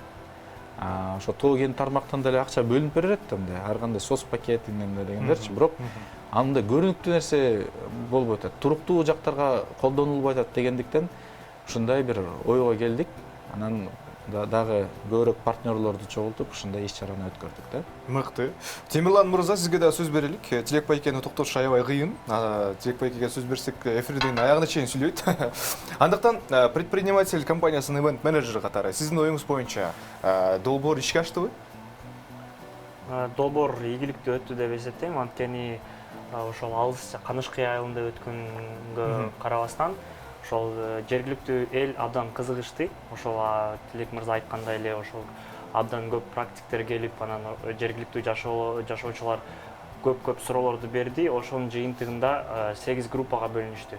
Жергиликтүү жашоочулар ар ким ар кандай тармакка кызыкканга ошондой жараша бөлүнүп, WhatsApp'тарда группалар ачылып, өздөрүнүн кичи уюмдары жаратылып, анан ошол биздин чакырылган конокторубуз, спикерлерибиз, практиктерибиз аларга ошол жардам түрүндө рекомендацияларын берип, консультация бергенге макул болушту. Ошо азыр ошол ийгиликтүү ошон үчүн деп эсептейм. Анткени азыркы ошол топтор иш чараларын уже баштап башташты да. Анткени алар кызыгуусу жаратылып, группаларга бөлүнүп, уже жыйынтыктар бар. Анткени биздин спикерлерге күндө суроолор келип атат. Алар спикерлерибиз дагы ошол жардам берип, өзүнүн колунан келишинче консультацияларын берип атат. Ошондуктан ийгиликтүү өттү. Анткени ошол биздин максатыбызга жеттик. Жергиликтүү жашоочулар бизнес жана ошол айыл чарба тармактарындагы ошол агросектор тармактарга кызыгып, чоң проекттерге жазганга уже умтулуп башташты.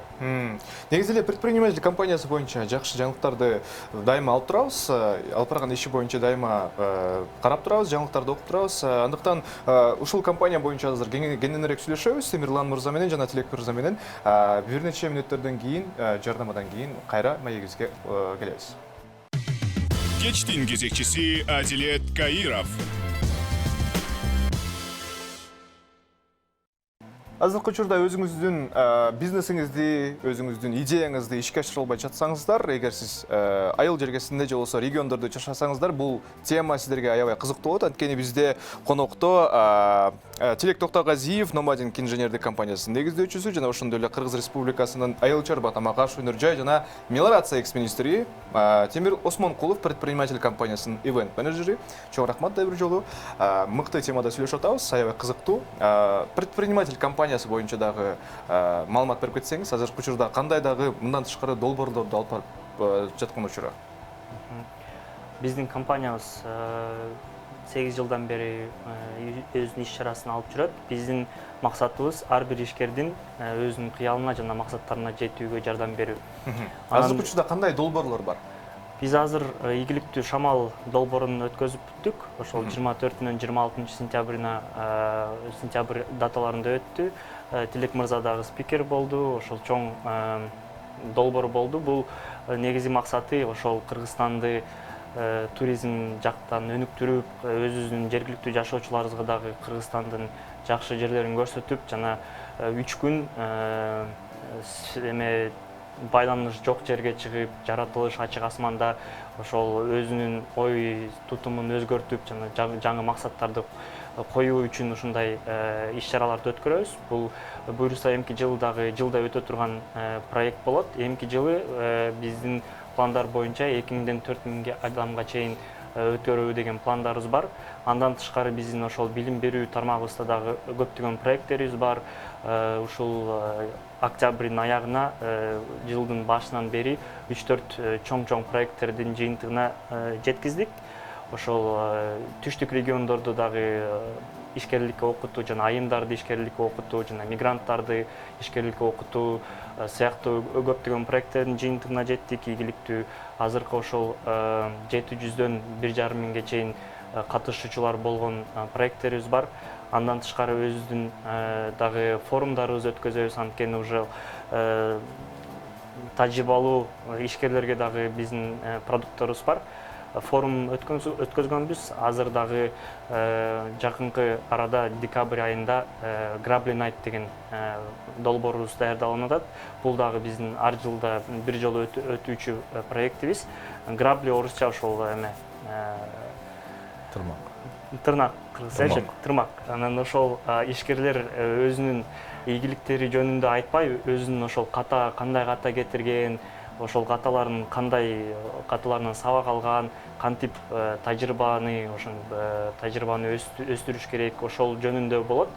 Биздин чакырылган спикерлер өзүнүн ошол тырмактарына кантип тепселеп каталарды кылган жөнүндө болот да. Ошол концепция менен жаратылган проект. Буюрса ошол декабрда жакын арада анонс болот. 5 же 6 спикерибиз чакырылган болот. Абдан кызыктуу болот. Былтыр дагы өткөзгөнбүз. Ошондуктан биздин баракчабызга катталсаңар, көптөгөн проекттер кызыктуу, ар бир айда жок дегенде 1-2 жолу өтөт. Андан тышкары биздин бизнес клубубуз даярдалып атат. Бизнес клубда тажрыйбалуу жана орто чакан бизнес, кичи бизнестин өкүлдөрү болот.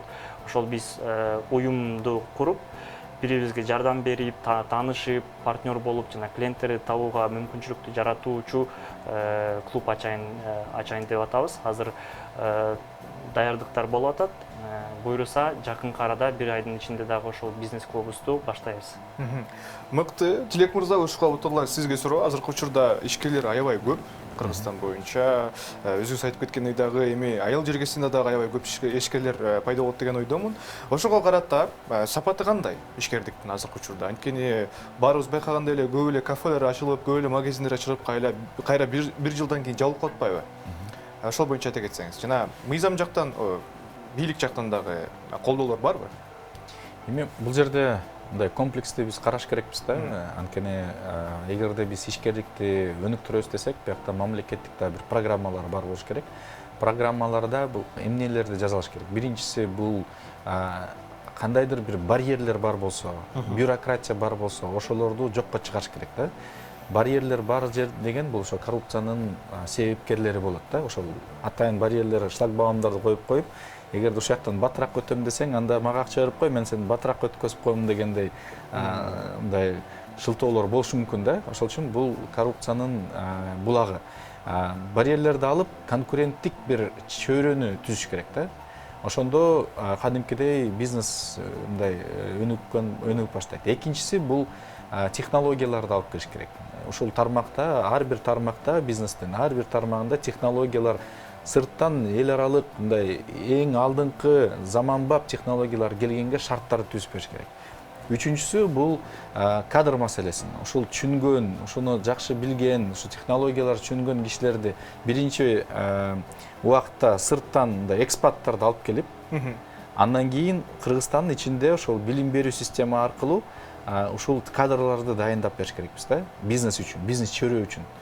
Андан кийин төртүнчүсү бул каржы маселеси, биякта инвестицияларды келгенге жакшы шарт түзүп берип, инвестициялык климатты жакшы кылып, гранттарды, кредиттерди алып келгенге сырттан жакшы шарттар түзүп бериш керекпиз. Анткени биз өзүбүз менен мындай жабынып алып турсак, өнүгүү болбойт. Суу акпай турса, ал сасып кетет дегендей. Бияка дагы келип, соода жүрүп, бир нерсе келип, кайра бизден чыга тургандай кылып, ошондой бир концепцияны мамлекеттик программа катары болгондо жакшы болот да. Азырынча айтканда бизде эми жок кандай программа. Мындай, мен жаңы эле айтып кетпедимби? Дүйнөлүк банктын жыйынтыктарын, бизде $1,5 миң, ошол эле Аргентинада $330 миң болот. Бул бизде майда аябай ишкерлерибиз бар. Бирок бул дагы жакшы көрсөткүч. Анткени башка кээ бир өлкөлөрдө чоң бир холдингдер бар. Мисалы үчүн ошол эле Россиянын моделинде Сбербанк окшогон, Газпром окшогон, калгандары болсо мына майда анан орто бизнестер, чакан анан орто бизнестер аз эле да.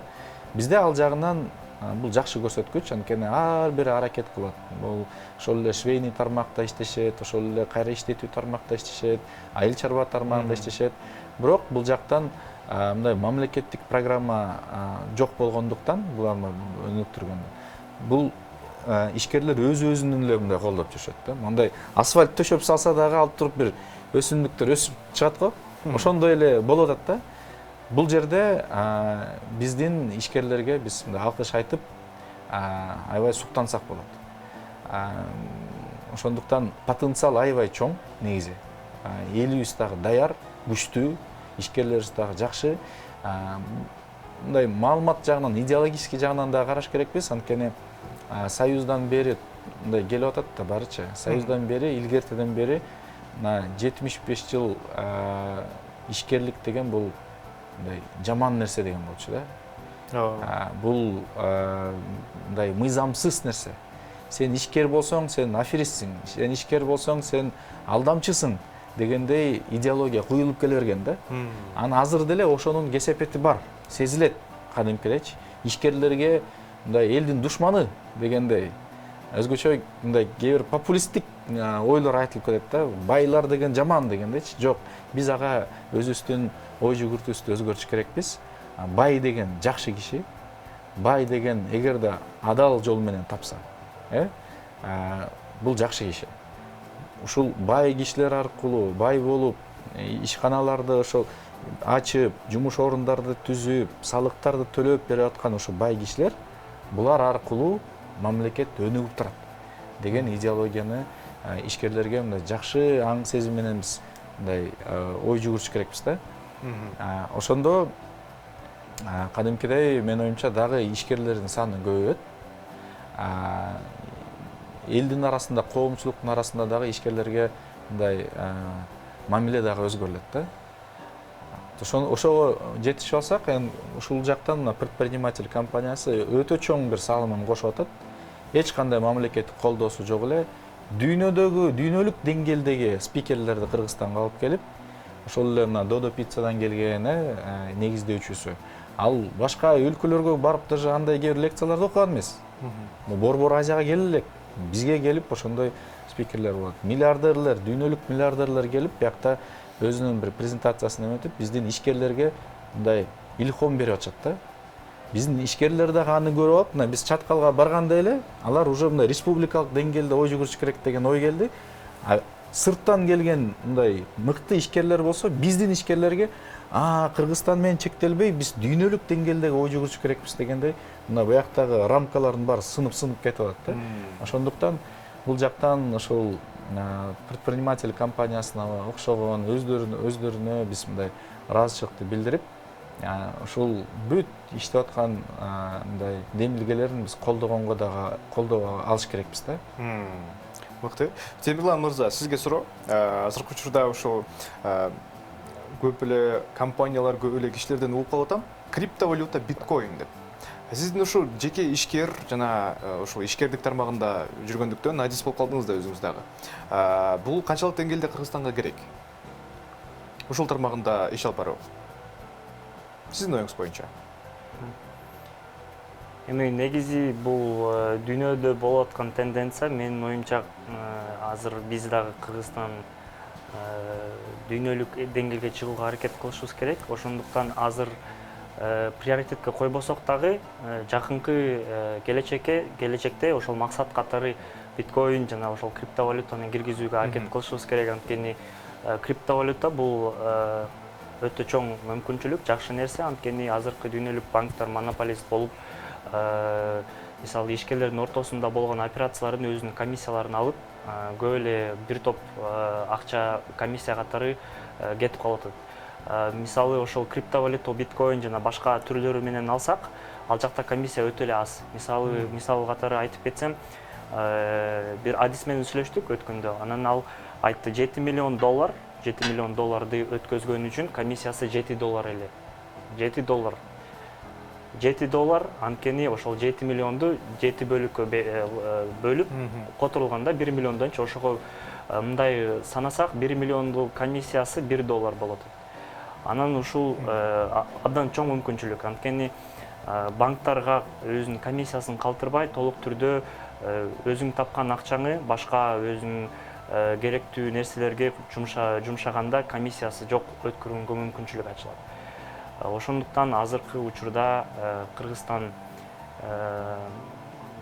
ошол көйгөйл жөнүндө мен эксперт эмесмин, бирок азыр ошол айтып кеткендей эле приоритетти койбосок да келечекте, жакын келечекте ошого жетсек абдан сонун болот деп эсептейм. Темирлан көйгөйлөр боюнча эксперт эмес, Темирлан мүмкүнчүлүктөр боюнча эксперт.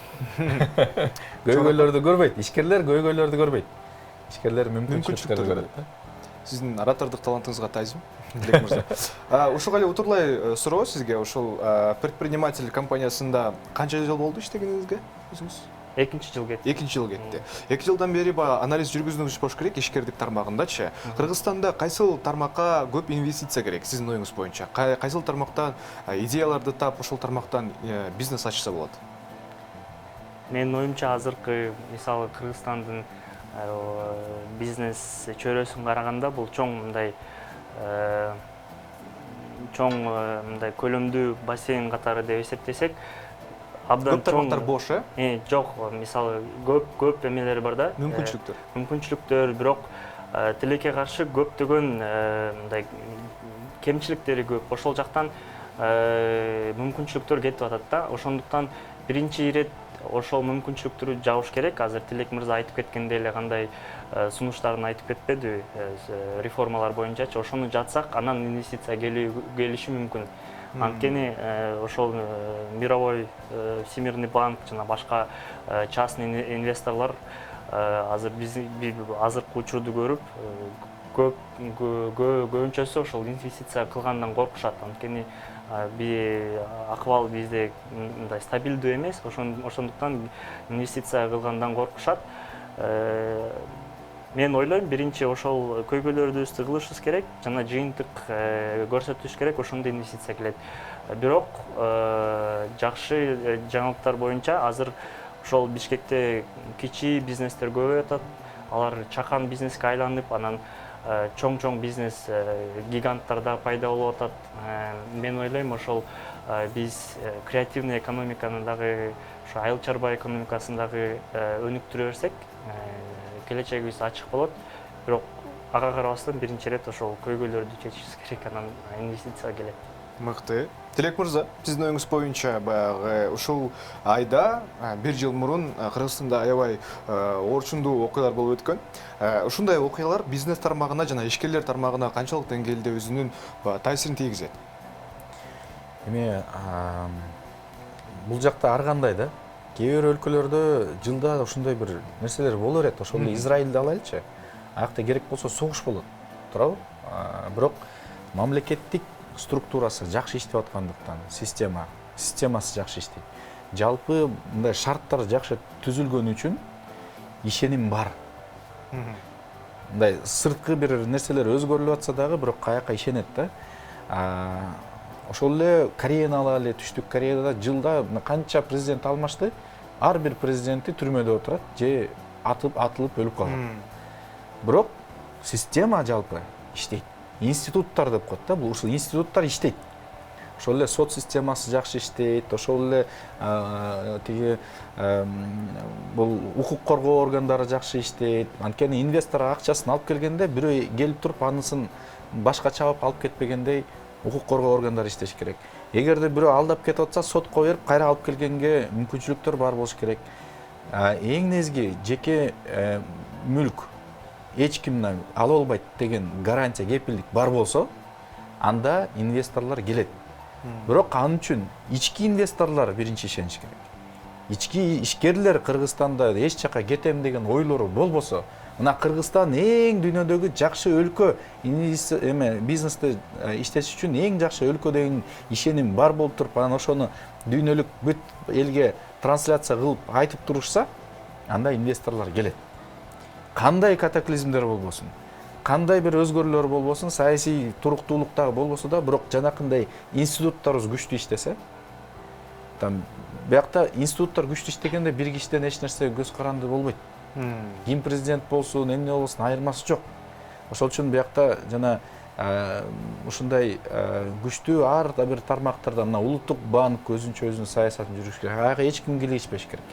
Ошол эле жана сот системасы эч ким кийлешпегендей болуп, прокуратура болобу, ошо бүт тармактар өзүнчө иштеп, ким бийликте болот экен, ага айырмасы болбош керек да. Ошондуктан менин оюмча Кыргызстанда өтө чоң потенциал бар. Мен айыл чарба тармагын эле айта кетсем, биякта биз эгерде мына бизде 9 миллион гектар азыр жайыт жерибиз бар. Анын ичинде канча деген миллион гектар жерлер жайыт категориясына кирген, бирок таштан, кумдан башка эч нерсе өсүмдөй жок да аяктачы. Бир да чөп өспөйт. Бирок мыйзам боюнча ал жерлерди эч кандай иштеткенге болбойт. Аякка аны мындай жеке менчикке алган болбойт, арендага алган болбойт, бирок ошол ресурстарды биз жөндөн жөн эле жаткандан көрө элге бөлүп берсек, трансформация кылып бөлүп берсек болот эле да.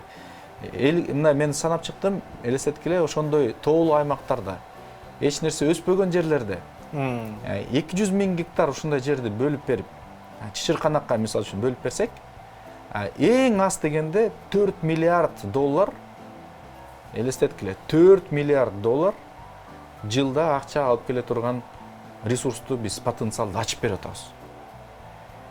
Биздин азыр жалпы мына кумтөрдү санаганда бүт тоо кен, энергетика, айыл чарба, кайра иштетүү тармак, швейный отуз бүт барында бириктиргенде азыр Кыргызстанда орточо 7 миллиард долларга жакын продукция өндүрүлөт да бир жылда. Эмелерде иммигранттар алып келген акчалар менен бүт барын санаганда ошо 7 миллиард долларга эле жакын. Эми ушул 7 миллиард. Бир мыйзамды өзгөртүп туруп, ушул жана 200 000 гектарды алып туруп, мына макул иштеткиле, ички ишкерлер, фермерлер ушул жер жөн жаткандан көрө бияка жана тамчылатып сугаруу системаны алып келип койгула, сууну өзүңөр алып келе, биз силерге жерди беребиз, калганды өзүңөр жаза алгыла деп койсо, ошол эле банктарга дагы жеңилдетилген кредиттерди бергиле ушул тармакка деп туруп бөлүп берип койсо, кадрларды алып келгенге жакшы бир программаны түзүп берип койсок, мисалы үчүн, Германиядан болобу, башка өлкөлөрдөн келип, бияка экспорттор ушул технологияны жакшы мындай алып кете тургандай кылып коюп койсо, бул ушул бир эле Чычырканак менен 4 миллиард доллар продукцияны алып келгенге мындай жылда өндүрө тургандай мүмкүнчүлүк, потенциал ачып берилип атат да. Ушундай учурлар болгон. Мисалы үчүн Талас облустта мурун төө бурчакты эч ким өстүрчү эмес, туурабы? Бирок бир продукция келди, бир облус, Килтеген облус ошо менен өзүнүн экономикасын оңдоп алды. Канча миң деген кишилер өзүнүн жашоо деңгээлин көтөрүп алышты. Ушул бир эле айыл чарба продукциясы менен. Эми ушундай баарын санап чыксак, ошол эле мисалы үчүн биз учурунда эки мыйзамды, балык чарбалар боюнча эки мыйзамды киргизип өзгөртүүлөрдү жасадык элек, ал дагы эң кем дегенде 2-3 миллиард доллар потенциалды ачып берди да. Биз потенциалды ачып берип койдук. Эми өзүңөр көрөсүңөр, буюрса жакынкы 5-6 жылдын ичинде балык чарба, өзгөчө форельди өстүрүү боюнча тармак бизде дүркүрөп өсөт да. Анткени ага чейин барьерлер бар болчу. Ага чейин кээ бир мындай Өзү менен өзү эле иштетчү. Өзү менен кетет. Ошо барьерлерди алып коюш керек. Эң негизги функция мамлекеттики өзү бизнес менен алектенбеш керек эч качан. Анткени өзү бизнес менен алектенсе, бир жака кирсе, бир тармакка кирсе, ал монополияга айланат. Монополия болгон жерде эч качан эффективность деген болбойт. Монополия болгон жерде мен биякта жалгызмын, кандай бааны кааласам ошону коем, силер ошону сатып аласыңар деп коет да. А толтура мындай конкуренттер бар болсо, булар мен арзаныраак жасайм, мен сапаттуураак жасайм деп туруп кардар үчүн күрөшөт да. Мындай жалпы философияны ошондой кылып кетсек, ушундай конкуренттик шартты түзүп, чөйрөнү түзүп, барьерлерин баарын алып, технологияларды алып келип, кадрларды даярдап, жана каржы маселесин чечип берип койсок, бүттү, бүт тармактар. Билим берүү болобу, медицина болобу, мындай билбейм, айыл чарба болобу, өндүрүштө болобу, ушул эле принцип менен реформалар жасалганда Кыргызстандын потенциалы мындай ачылат. Анан дүркүрөп өсүшкөнгө мындай сонун шарттарыбыз бар. Мен мындай потенциалы менен башка өлкөнү билбейм да. Биякта чоң бир реформатор болгон кереги жок бизгечи. Мындай кичине эле мени иштетип коюп туруп эле ушул кичине эле бир өзгөрүүлөрдү жасап койсо эле кадимкидей жалпы дүң продукциябыз дүркүрөп өсө тургандай потенциалыбыз бар да. Мыкты. Сизде болгон инсандар биздин Кыргызстанда көп болсо, потенциалы тезирээк ачылат деген ойдомун. Сиздерге чоң рахмат. Темирлан мырза, Тилек мырза келип бергениңиздерге сиздерге ийгилик каалайбыз. Негизинен ушул ишкердик тармак Кыргызстанда өнүксүн деген ойдомун. Сиздер болгон инсандар көп болсо өнүгөт. Анда эмесе биз эфирибизди жыйынтыктайбыз. Сиздер менен мен Адилет Кайыров болдум. 2 саат бою жакшынакай маалыматты бергенге аракет кылдык. Сюжеттер аркылуу, биздин коноктор аркылуу сапаттуу жана кызыктуу маалыматты алды деген ойдомун. Андыктан бизден алыстабаңыздар. Бул ТВ1 KG телеканалы жана иш күндүн кечи теледолбоору. Эң башкысы ден соолук.